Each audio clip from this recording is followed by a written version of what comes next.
Mr. Contest Chair, fellow Toastmasters and guests.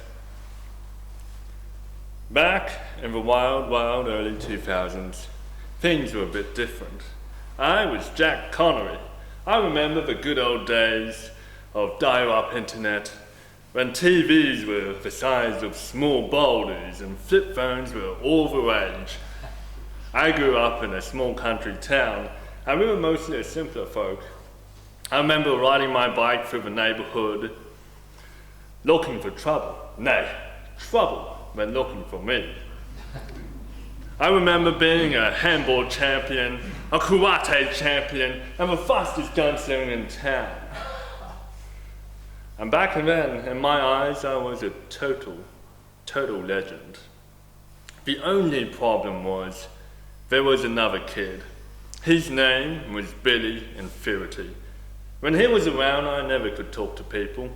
I remember talking to some fine cheerleader about God knows what. When Billy comes round up high on his horse and he yells out, "Jack! Don't you know she finds you boring?" Suffice to say, I had no more words with that woman. And Billy Inferiority, well, he became my arch nemesis. I tried my hand in an honest man's life, but Billy Inferiority was everywhere I went. I don't know what Billy Inferiority did for a living, but I knew that he was always there. Always tormenting me, always trying to ruin my life. But I grew up in a polite society, with good manners, and I was told to just ignore old Billy. Now, a few years ago, I was at a party having a dandy old time in a hotel called the Rising Sun. You may have heard of it. The air is filled with cigar smoke and the cackle of laughter, and many people were dancing and merry. I was with fellow cowboys, sharing a good old line about my time on the road. And I went up to the bar to order a drink.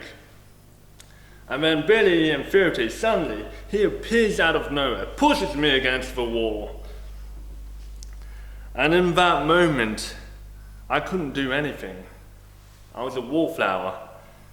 I was stuck, my hand couldn't get to my gun, and he leans into me and he whispers in my ear, "Get away from here, otherwise I'll tell them all that you're nothing but a flag. You're no champion, you're no handball champion, you're no karate champion, you're no fastest gunslinger in town. But remember, I will always know where to find you. I know a coward when I see one." And that night, I rode. I rode and rode and rode. I rode so far that I saw the sun rise and fall, rise and fall, rise and fall, until there was nothing left but an endless plain. I struggled with my thoughts. How could I return to my friends? After Billy had poisoned their minds, they must be thinking, laughing to themselves about how they tolerated such a failure for so many years. I wasn't a champion. I was nobody. I was a loser. And I walked on my own. The plain stretched further and further out in the distance. I lost consciousness 3 times that day. In my mind, a small little black bird tempted me with berries that would give me visions and never more. But I refused to take them. I still don't know why. And I walked and walked and fell. Something soft cushioned my fall. I grabbed it in my hands. I looked at it. It was a mask, a simple black mask. And in that moment, I knew instantly what I needed to do. And I started laughing like a maniac in the middle of a desert, like I had just struck gold.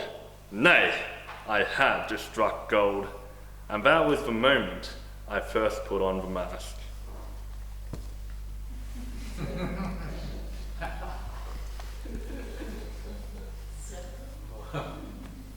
Over the next few months, I was a master avenger. I went from town to town, destroying tormentors, beating up those people who made others feel helpless. I showed flair, charisma, I dazzled all the ladies. And with a swish of my cape, I would rid entire towns of their tormentors, riding my dark horse, looking for a man called Billy and Purity. People often ask me, who is this vigilante? Who are you underneath the mask?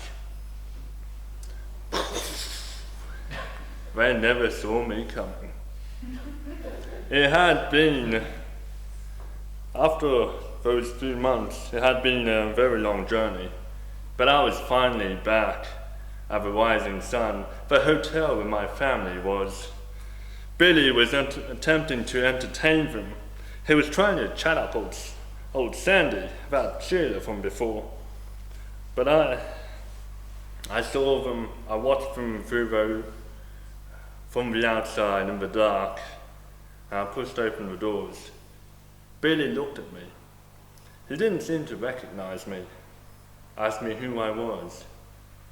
I smiled, just a little. I drew my gun. I was the fastest gunslinger in town, baby, and I shot him. Bang, bang, I shot him down. Bang, bang, he hit the ground. Bang, bang. Who was I? I was Jack Connery, a man tormented by Billy and Purity. But as Billy fell, I looked him in his dying eye, and I said, I am the mask, and the mask is I. Mr. Contest Chair. Please welcome our first contestant, Bill Rodin.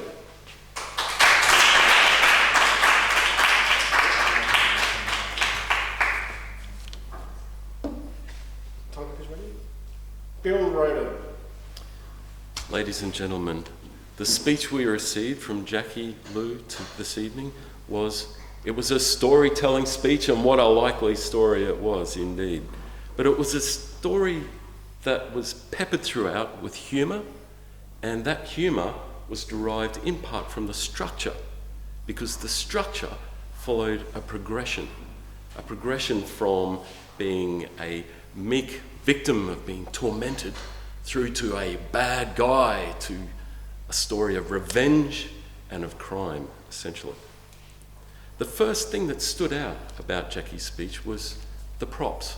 We knew straight away that the hat was going to form part of this, because it was the first communication of the speech, a non-verbal communication, the donning of the hat, back in the wild 2000s of dial-up and flip phones. So that brings me to another vehicle that he employed appropriately, and that was repetition. He used a lot of it, and to effect, such as that night that he rode and rode and rode, like just kept pushing the repetition. The sun rising and falling, the bang bang of the gun, but he needed a double bang bang of the gun. This form of repetition really punches the message through. There was self-deprecation throughout the speech. The standout use of repetition and self-deprecation really gave us a sense of staging from the initial phase of what he was to what he became. My suggestions would be in the area of preparation of a speech, and this would lead to a better or more stronger, a stronger delivery, one whereby you can engage the audience better. So if the speech is just in your head, then you can have true audience eye contact, and you can perhaps even move around. You can use the stage and be free to use your arms. Overall, though, this was a humorous speech. It followed a definite structure, which was the progression of the story. It was self-deprecating, and yet it was almost arrogant in its criminality, which gives it that contrast and gives it that humour. And I would love to see speeches like this from Jacky with a little more preparation for it, but that's all it is, it's just preparation. I thoroughly enjoyed it. Contest Chair. Please welcome our second contestant for the evening, Jessie More.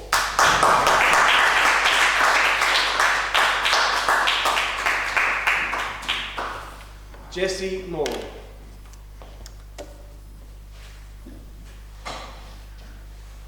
Toastmasters, judges and fellow guests. Tonight we had Jacky Lou with his speech, His Name is Legend. He took us through a story through the barren wastelands of the Wild West. It was an exciting adventure about him, Jack Connery, and Billy.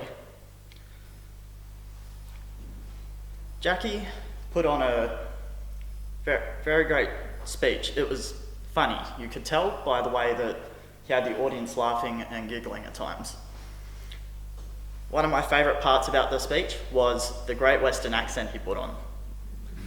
And he also did a really good job of using his pointing gestures. He used his specific gestures to make a good point. He put, along with his good accent, he also used a lot of expressions to show sort of the thought and adventure in this story. There are a lot of visual words and onomatopoeias in this speech, such as kapow and bang. And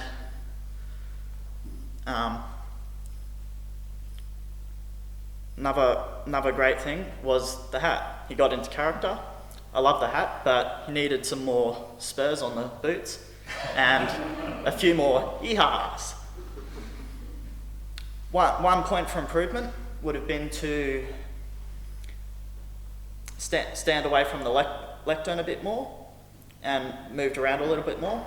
It's an adventurous story, so would have been sort of running through the wild and a bit more movement.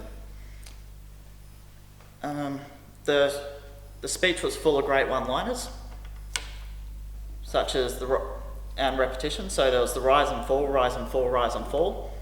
And he mentioned a song that we all knew, Bang Bang, shot him down, bang bang. And his final sentence was, the mask and I, a great sentence that I'm sure we all remember.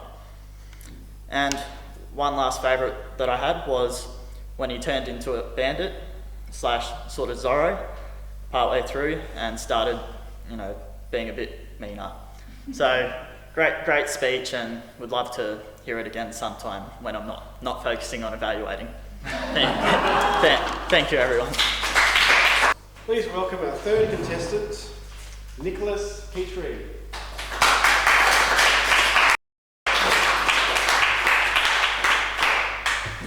Nicholas Petrie. This speech that I've just heard by Jacky Lou, His Name is Legend, was like a Clint Eastwood showdown. The momentum of the speech, it was just picking up as we went through the speech. The story just kept growing and it had me hooked until the end. The opening, cowboy Jack Conway with a childhood memory growing up. Then we moved on to, there was another kid in town called Billy who called Jack Conway a coward. And then the conclusion was a black masked man struck gold and he shot Billy. Bang, bang. I am the mask. The mask is the eye, the closing line. Very basic story, really. He was a cowboy. He was reliving his dream. And we've all seen the cowboy movies, and as I mentioned, Clint Eastwood. And he took us on a story and a journey, and it was very easy to follow. And he related to everyday life, which made it really interesting, which could relate to all of us. And I found that totally fascinating. And personally, I've never put a speech like that together before. and he had my interest, and I'm sure he had the audience interests. The speech was paced very well with his voice variety. He spoke slowly like a cowboy through the speech. Bit of a slur or a drool, you could say. That created, it made his accent, but that created to the environment of the speech, and I thought it worked in very well with the cowboy hat on the head. Not many hand gestures to the speech. I occasionally saw the hand come up. He used to use hand gestures, but his hand was basically on the lectern or down to the right-hand side here. Eye contact. Eye contact was generally at his notes or looking through the brim of the hat at the audience occasionally. But when he was making a fair point, the eye contact was good. He had bits of humour sprinkled throughout the speech, and during that speech, while we were following the storyline, we could pick up on that humour throughout the speech. An improvement for the speech, I would probably just say, probably don't rely on your notes so much, but I'm not sure what level Jacky is as a speaker, but the main thing he did with the speech was he kept the audience entertained. And by using the hat, he really did look like a cowboy, and cowboys do hold their head down. I like the speech. I'd like to probably see the speech a little bit more refined, but gee, it'd make a good bedtime story for my kids. Speaking time, 7 minutes and 4 seconds, right on. I'd love to hear another speech you do. Thank you. Please welcome our fourth contestant, Julie Richardson.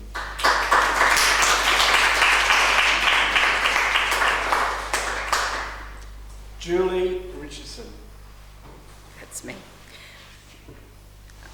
Toastmasters and guests. Jacky's speech, his name is Legend, was delivered confidently.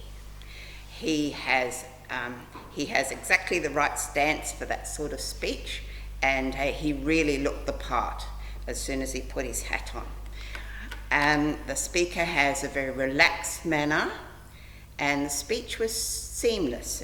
It had a good introduction, he put his hat on, and it flowed into the body of the speech with lots of amusing anecdotes, and the ending was crisp. It just flowed. I loved his hand gestures. He has beautiful long hands, and they really added to the story as well as his facial expression. I can't read my writing.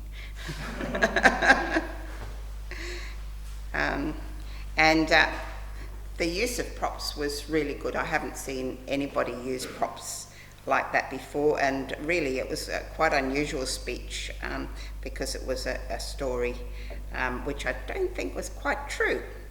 But